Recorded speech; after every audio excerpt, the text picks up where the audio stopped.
Hi everybody, welcome back. Here in the Colorado high country, the snow has finally melted and I'm finally back in my local skate parks. I definitely love this mani pad at the Granby Skate Park, working on nose manuals and longer manuals there. And then I was trying to get back on this box with some 50/50s, which is kind of tricky because it's pretty high for me. This one was kind of funny. I think I'm going to call it the Wifty. It's a willy grind into a 50/50, and then we come off. But after some effort, I finally did get a 50/50 that was fairly clean. I really do need to try like a frontside 180 out of these because I already turn about 90 degrees when I come off a ledge like this. And then one more bump to bar board slide that I was really happy with. So then before I go anywhere else, not long ago I was working on just some ollies. I was really trying to push my front foot forward, and I was really amazed at how much my ollies have improved over the last 6 months or so. I'm really kind of getting the board a little farther up. Both wheels are off the ground. It's feeling pretty good. So then today, I took that ollie to the Winter Park skate park, and this mani pad here is a lot higher than the one at Granby. This one's about the size of a pretty significant two-stair.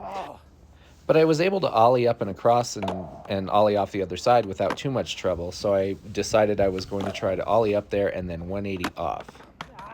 And it's kind of funny because this is a trick I've done before on about something the height of this ledge, but coming into it from an ollie was a little bit different.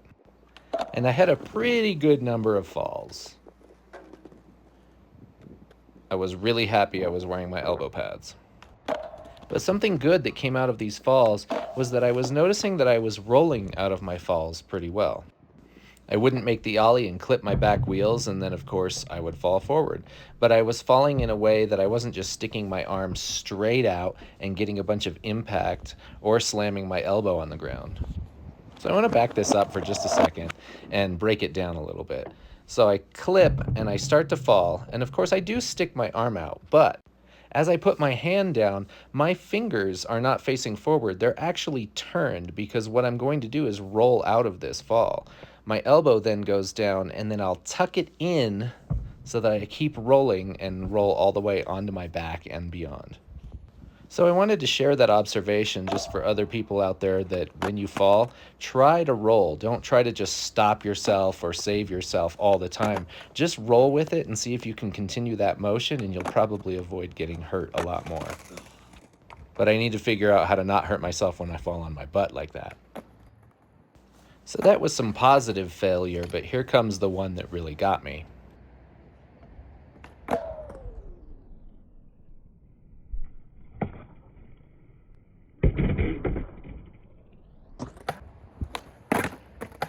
I think this is the worst shinner I've ever had. That one really hurt. But I didn't want to end on something so negative, so I went back to my good old manuals just to have something else to kind of focus on as I ended my session. And so I have some clips of me working on basics in my garage while I talk about this subject. When I take a pretty good fall or slam, I'm not one of the people that can get right back up and just try it again to sort of get over the fear or to just keep going after it. At my age, if you fall like that, you've got to take it easy and make sure that you can skate another day. And so I got defeated today by that 180 off the ledge, but not completely. I know I'm going to come back and get it again one of these days. It's more like a temporary pause. And so with that, here's a couple of gratuitous nose slides, and thanks for watching, and we'll see you next time. Ooh.